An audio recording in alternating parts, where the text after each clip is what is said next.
Silivri Belediyesi olarak sıfır atık yönetim sistemimiz kapsamında konutlarda ve sitelerde oluşan geri dönüşüm atıklarını düzenli olarak kaynağında ayrı bir şekilde topluyoruz.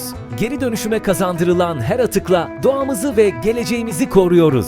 Sitelerde ya da konut alanlarında ambalaj atıklarını ayrı toplamak isteyen site yönetimleri Silivri Belediyesi İklim Değişikliği ve Sıfır Atık Müdürlüğü ile iletişime geçerek gerekli desteği alabilirler.